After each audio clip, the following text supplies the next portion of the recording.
A'udzubillahi minasyaitonirrajim. Aku berlindung kepada Allah dari godaan setan yang terkutuk. Saya tanya, siapa yang terkutuk? Semua jawabannya setan. Siapa yang mengutuk? Jawabannya semua Allah. Itulah pengajian ketidaksadaran. Masa iya Allah mengutuk? Bukankah dia maha pengasih, maha penyayang, dia maha pemaaf, dia maha luas. Bahkan Allah itu tidak pernah menyalahkan. Allah hanya menegur supaya kamu tambah baik. Karena apa? Jauh dari Allah, hidupmu menjadi berantakan. Dekat dengan Allah, hidupmu menjadi damai. Karena Allah adalah kekuatan global. Sebelum saya masuk ke detail-detailnya, tangkap dulu. Bagaimana cara mengendalikan diri secara umum? Satu ya, membaca situasi diri dan lingkungan. Belajar membaca situasi. Jangan menimbulkan keonaran. Jangan merusak ketentraman. Jangan menimbulkan kegaduhan. Yang kedua, kontrol dan kelola faktor-faktor perilaku yang sesuai dengan situasi dan kondisi. Nah, inilah pentingnya belajar kesadaran.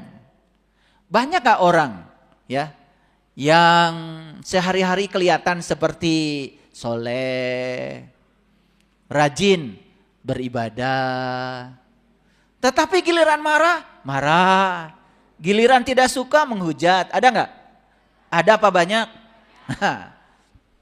Ini masalah. Dan nanti kita akan telusuri di mana sebetulnya akar masalahnya. Mengolah informasi yang tidak diharapkan dengan cara memberi tafsiran dan nilai yang membuat kita tenang.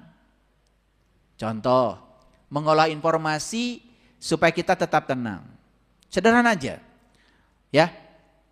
Misalnya, ya, tiba-tiba Bapak Ibu mendapatkan kabar, ya, mendapatkan kabar bahwa si A itu kemarin ketemu si B membicarakan Bapak Ibu. Kabar ini, kabar. Mau diapakan ini informasi? Mau diapakan? Dipercaya? Begitu kita percaya, padahal si orang ini sekedar untuk mengganggu ketentraman kita. Dia suka kalau kita tidak tentram. Jatuh nggak langsung saat itu? Jatuh. Bikin WA, angkat telepon. Langsung marah-marah sama si A, sama si B. Padahal itu cuma kabar saja. Betul nggak? Gitu. Nah, ketika kita memberi tafsiran yang buruk terhadap satu situasi, kita pun jadi bereaksi buruk. Padahal tafsiran itu ada dalam kuasa kita enggak? Tafsiran ada dalam kendali kita enggak? Ada. Ya, saya bisnis. Ya, saya nanam modal. Tanggal sekian harusnya modal saya kembali. Ini kenyataan.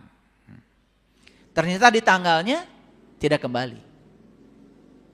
Saya tidak langsung kemudian marah, angkat telepon ya kepada orang yang mengelola dana saya.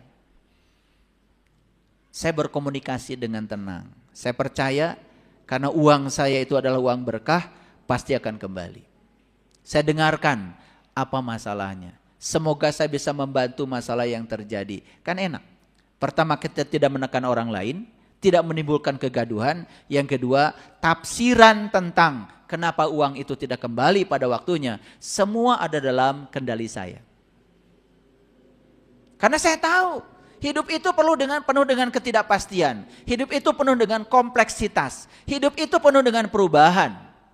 Sedangkan saya ingin mempertahankan diri agar saya ada di zona nyaman. Itu salah saya. Padahal hidup itu terus berubah. Paham maksud saya? Tafsiran ada dalam kuasa kita. Memberi makna pada situasi dalam kuasa kita. Coba kendalikan yang bisa kita kendalikan. Begitu kita memberikan tafsiran yang positif, tenang-tenang aja. Bahwa soal waktunya meleset, gak apa-apa. Karena hidup itu perubahan. Hidup itu adalah ya perjalanan ketidaksempurnaan yang berkelanjutan. Dan kalau kita berharap hidup itu selalu sempurna, bahkan kita menuntut kesempurnaan dari yang jelas-jelas tidak sempurna, yang salah kita. Betul apa tidak? Nah ini kadang-kadang ya, kita ini sering lupa. Kita saja sering membuat kesalahan. Tapi kita menuntut orang lain agar tidak melakukan kesalahan. Betul apa betul? Memperhitungkan keadaan yang tidak baik atau tidak menyenangkan, kemudian memberi tanggapan dengan segala pertimbangan. Ini cara-cara yang umum, cara-cara yang umum.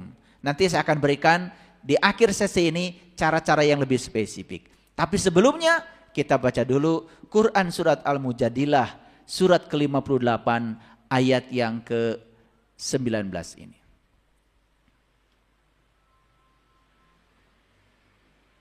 Ya, saya bacakan ya, bahasa aslinya. A'udzubillahi minasyaitonirrajim. Bismillahirrahmanirrahim. Saya mau membacakan ayat ini ta'udz dulu. Ta'udz dulu.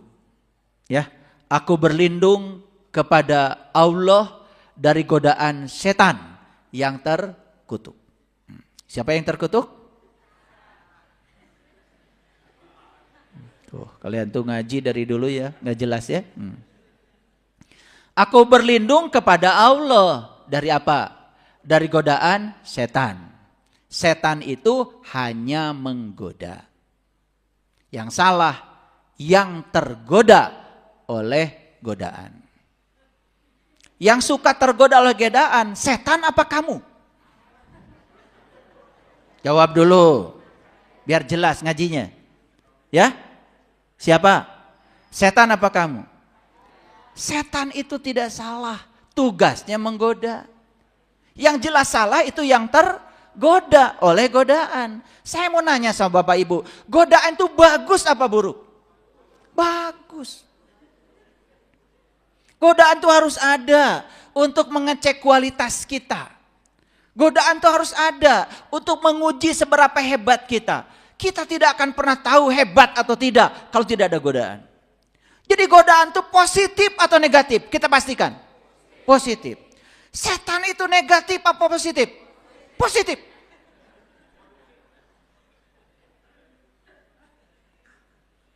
Paham? Yang tergoda oleh godaan setan, itu yang negatif. Jadi siapa yang terkutuk? Setan apa yang tergoda? Nah, yang terkutuk itu mereka yang gagal berlindung kepada Allah. Siapapun yang gagal berlindung kepada Allah, itulah yang terkutuk. Siapa yang mengutuk? Kegagalanmu ketika berlindung kepada Allah, itu yang mengutukmu. Perlu saya jelaskan? Oke. Ada terbesik di sini. Nah, setan itu di sini.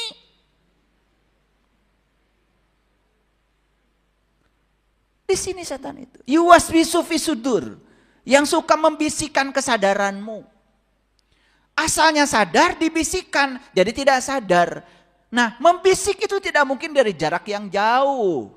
Tidak mungkin dari jarak yang jauh. Dari jarak yang jauh mah teriak. Dan setan itu gak pernah berteriak. Sampai sekarang saya belum pernah mendengar suara setan. Tetapi orang-orang yang terbisiki oleh setan sering saya lihat. Makanya orang yang terbisiki oleh suara setan dan kemudian dia ngikutin bisikan itu, dia yang terkutuk. Maka yang terkutuk itu sering disebut kesetanan. Paham? Paham ya? Gitu. Nah, orang yang berhasil berlindung kepada Allah, dia sepenuhnya mengambil kekuatan positif dari Allah. Itu yang disebut dengan ketuhanan. Jadi ketuhanan itu artinya dia menyerap sifat-sifat Allah. Menjadi sifat-sifatnya disebut tahaluk bihalakillah. Itulah kenapa sila pertama Pancasila, ketuhanan yang Maha Esa. Bukan bicara Tuhan, ketuhanan. Nah, kira-kira Bapak Ibu sering ketuhanan atau kesetanan? Sebenarnya saya malas nanyanya ya, karena sudah tahu saya. Jadi ketuhanan kesipati sifat-sifat Tuhan. Kalau kesetanan kesipati sifat-sifat setan. Kenapa kesipati? Dia yang mengizinkan. Setan tidak salah karena dia cuma menggoda, tugasnya menggoda. Yang salah kamu tergoda. Kenapa terkutuk? Siapa yang mengutuk? Lihat saya. Begitu gagal berlindung kepada Allah, kita akan dikutuk oleh kegagalan kita berlindung kepada Allah. Misalnya, contoh. Ya, contoh. Karena kemarahan, dia kemudian tercetus dari mulutnya merendahkan orang lain.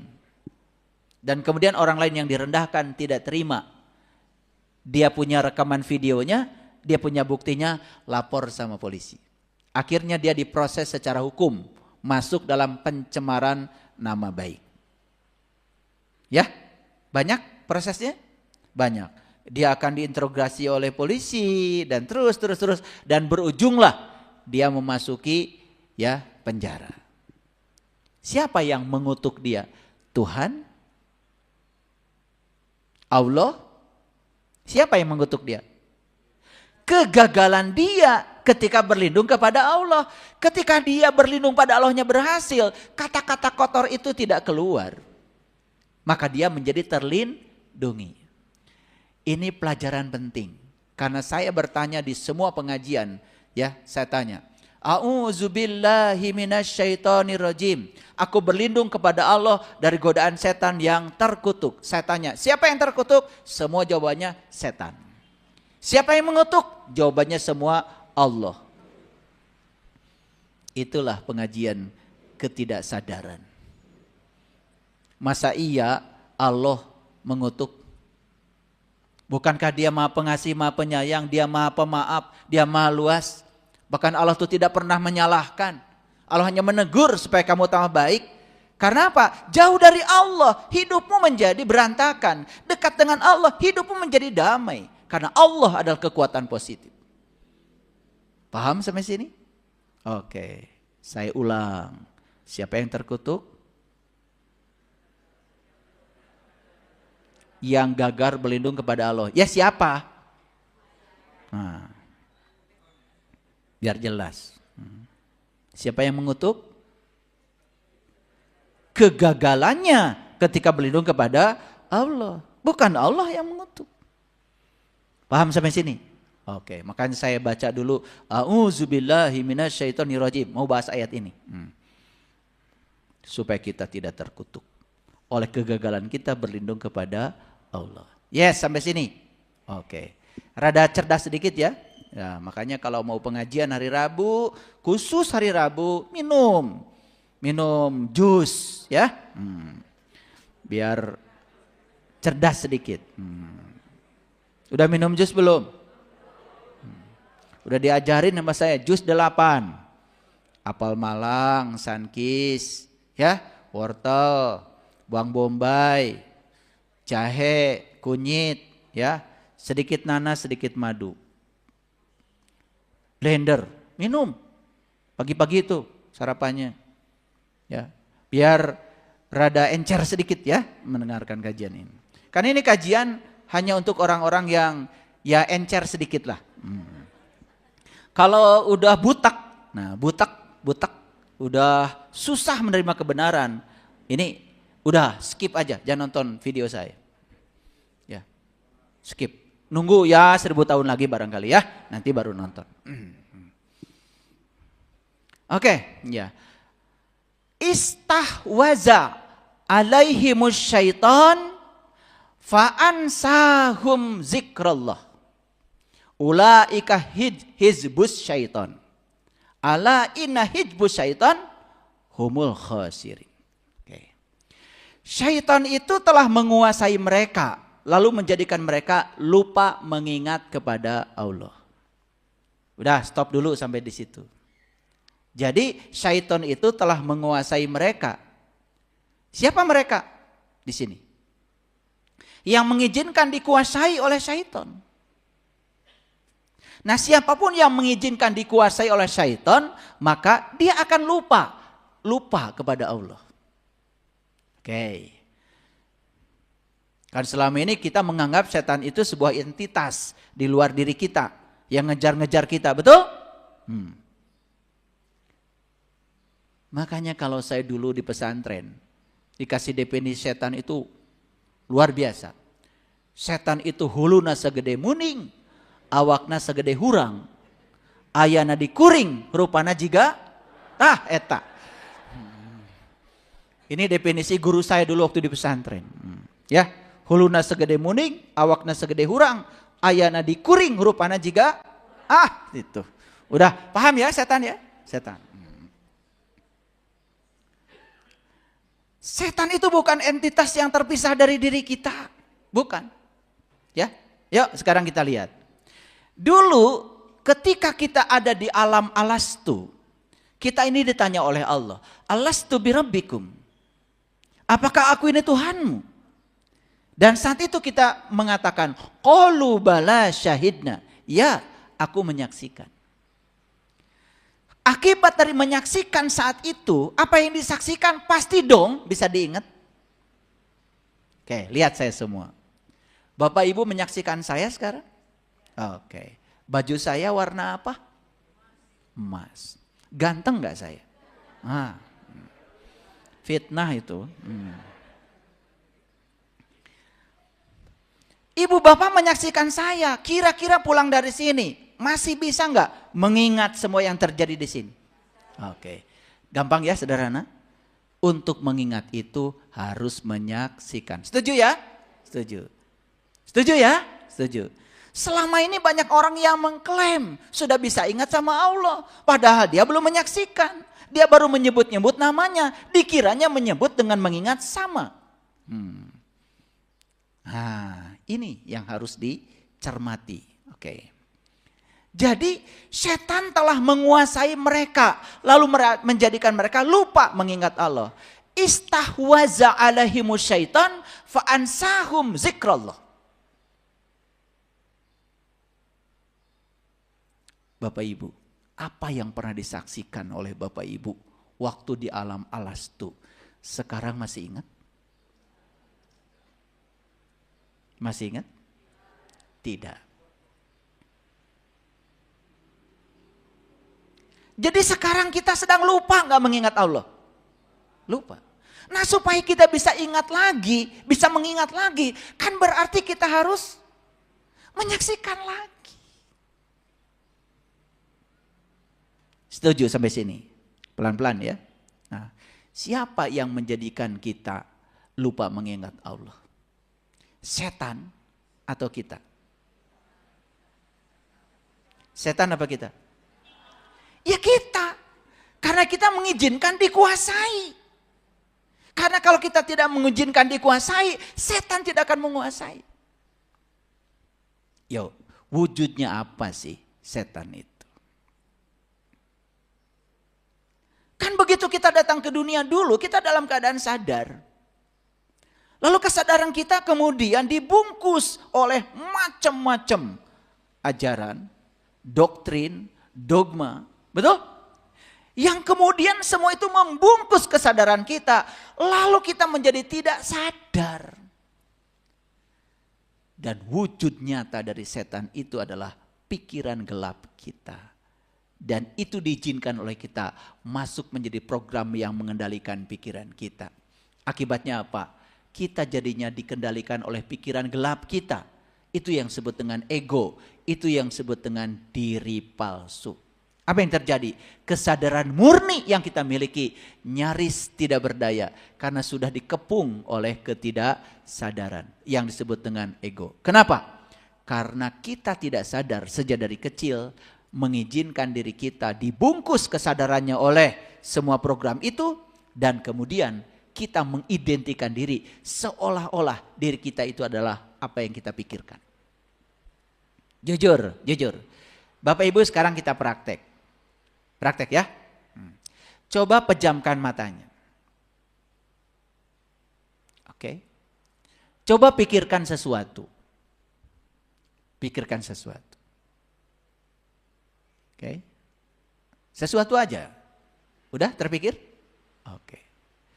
Sekarang cobalah kita keluar dari pikiran itu. Kita mengamati yang sedang dipikirkan. Bisa? Bisa. Kita keluar mengamati yang sedang dipikirkan oleh pikiran. Oke. Bisa? Tetap pejamkan mata, pejamkan mata. Kita sedang memikirkan sesuatu. Ya. Dan kita sekarang mengamati yang sedang dipikirkan oleh pikiran. Bisa? Bisa. Terus amati pikiran yang sedang memikirkan sesuatu itu. Bisa kan? Bisa kan? Oke, lihat saya semuanya, buka mata. Kita selama ini menganggap kita itu yang memikirkan itu. Padahal kita yang mengamati yang sedang memikirkan itu. Itu diri kita, itu yang disebut dengan kesadaran. Itu yang namanya kesadaran murni. Ketika kita mengidentifikasi diri kita, pikiran itu, apa yang terjadi? Ada arus di sungai, kita seolah-olah arus itu. Ya sudah, kita palit. Tapi kalau kita keluar mengamati arus itu di pinggir sungai, nggak ikut palit. Makanya diri sejati kita itu ibarat langit biru. Awan putih, awan hitam datang silih berganti. Ya biarkan saja, kita tidak bisa mengendalikan awan. Tapi langit biru tetap aja biru. Tidak terganggu oleh awan putih, awan hitam. Awan putih, awan hitam. Itulah pikiran kita. Benar, salah, baik, buruk. Ini layar Bapak Ibu. Kalau saya putar video tentang kebakaran, terbakar nggak layar ini? Enggak. Kalau saya putar video tentang banjir, basah nggak layar ini? Harusnya kalau kita bisa memisahkan, saya bukan pikiran, tapi saya adalah si penyaksi dari pikiran. Kita tidak akan pernah basah seperti layar ini. Itu yang membuat kita akan tetap bahagia dan damai. Seberapa berat pun turbulensi eksternal yang terjadi di luar kita. Kita tidak akan pernah layu dengan situasi apapun di luar diri kita. Kenapa Bapak Ibu sering layu? Karena kita menyangka yang dipikirkan oleh pikiran itulah diri kita. Itu identifikasi diri kita sebagai pikiran. Nah, saat kita mengidentifikasi diri kita sebagai pikiran, saat itu kita menjadi rahwana. Siddhasa muka. Kesadaran kita hilang. Manusia yang sedang kehilangan kesadarannya, itulah yang namanya setan. Ketika kesadaran hilang, maka pikiran yang mendominasi dia. Ketika dikendalikan oleh pikiran, nyaris dia tidak berpikir. Lihat saya semuanya. Berpikir artinya menggunakan pikiran. Ulangi, berpikir apa? Oke, jujur ya. Bapak Ibu sering menggunakan pikiran atau digunakan pikiran? Ulangi. Ini belum nyatu dengan saya. Berpikir apa artinya?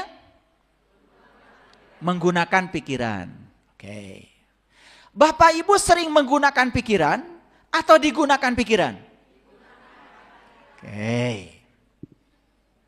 Oke. Sering mengalami ketuhanan atau kesetanan? Oke. Paham ya? Oke. Kalau digunakan oleh pikiran, siapa yang digunakan dan siapa yang menggunakan? Kan kalau digunakan itu ada dua. Saya digunakan oleh pikiran. Berarti yang menggunakan siapa? Pikiran. Berarti yang digunakan siapa? Saya. Saya yang tidak sadar ini. Tapi kalau kita menggunakan pikiran, berarti yang menggunakan siapa? Kesadaran. Saya yang sadar. Sedang menggunakan pikiran yang bukan saya. Maka pikiran jadi terkendali. Kita sedang berpikir. Kita selama ini mengira berpikir itu mikirin 2 tambah 2, 3 tambah 3. Betul nggak? Makanya kalau orang salah, mikir atuh. Tuh. Padahal yang bilang begitu kan setan. Paham ya? Oke. Makanya cerita Ramayana itu kan ringkas. Cerita tentang Rahwana, si penguasa negeri Alengka, penguasa negeri Prikilan, sedang menguasai kesadaran. Kesadaran namanya Dewi Sinta. Siapa Rama? Rama tuh kita. Kita ini harusnya selalu bergandengan dengan Dewi Sinta, kesadaran kita. Tapi Dewi Sinta dicuri oleh Rahwana, maka kita menjadi Siddhasa muka. Nah, Siddhasa muka, si banyak wajah itu, wajah-wajah palsu semuanya. Itulah setan. Paham ya? Semakin jelas atau semakin tidak jelas? Oh, makin jelas ya. Coba ambil cermin sekarang. Kalau ingin lihat. Coba ambil cermin. Ada cermin di HP? Nanti pulang ke rumah ya, gitu. Selama ini kita mengira setan itu yang suka ngejar-ngejar kita. Yuwaswisu fi sudur. Yang suka mengganggu kesadaran kita. Yang mengganggu kesadaran kita adalah pikiran. Benar, salah, baik, buruk. Itulah wujud setan yang sebenarnya. Dan itu yang membuat kita menjadi lupa kepada Allah. Jadi kesimpulannya sebelum saya lanjutkan. Setan telah menguasai mereka, menjadikan mereka lupa mengingat Allah. Mereka itulah yang namanya golongan setan, disebut hizbus syaiton. Nah, makanya di Quran ada dua kata hebat. Satu, hizbus syaiton. Yang kedua, hizbullah. Hizbus syaitan disebut keluarga setan. Hizbullah disebut keluarga Allah. Makanya ada satu organisasi dunia, entah di negeri mana, antah berantah, namanya Hizbullah. Tapi saya tidak melihat itu keluarga Allah. Yang saya lihat kekerasan, perang, itu.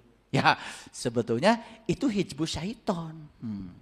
Cuman bermanifestasi seolah-olah dibungkus hizbullah. Makanya siapapun yang masih melakukan kekerasan pada orang lain, menghina orang lain, merendahkan orang lain, itu bukan sifat Allah.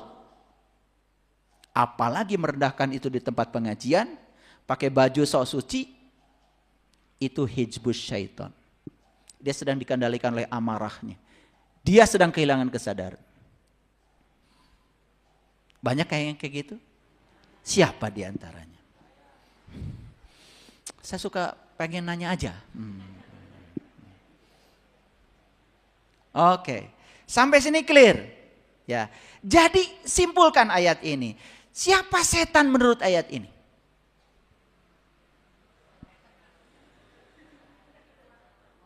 Lihat dulu ayatnya. Siapa setan menurut ayat ini? Yang lupa mengingat Allah. Udah titik, nggak usah ditambah-tambah lagi. Karena ketika lupa mengingat Allah, dia juga tidak sadar siapa dirinya. Dia kira dirinya itu adalah apa yang dia pikirkan. Dan ketika mengidentifikasi diri sebagai pikiran, siap-siaplah untuk mengalami banyak cobaan dalam kehidupan. Dan cobaan bukan dari Allah, dari ketidakmampuan kita mengingat Dia. Clear sampai sini? Kata siapa? Kata Quran, surat apa? Ayat berapa? Bukan kata saya. Ya. Saya aneh ya. Saya bicara Quran jelas-jelas gitu. Cuma karena berbeda dengan yang selama ini dianggap sesat. Gimana sih? Ilmu itu tanpa batas. Quran itu ada lapisan kayak bawang. Kalau dibuka lapisan luar ada lagi. Ada lagi, ada lagi, ada lagi. Kayak bawang. Puncak terakhir kalau kita mengupas bawang, kosong. Dan saat sudah tidak bisa mengupas lagi, yang ada cuma hangat-hangat air mata. Betul nggak Bu? Pernah ngupas bawang? Keluar tah cimata, perih. Betul nggak Bu? Ya, tak. Makanya puncak terakhir belajar agama adalah rasa. Begitu kita terbebas dari segala definisi, terbebas dari segala konsep, masuk pada kekosongan. Di kekosongan itulah yang ada cuma hangat-hangat air mata.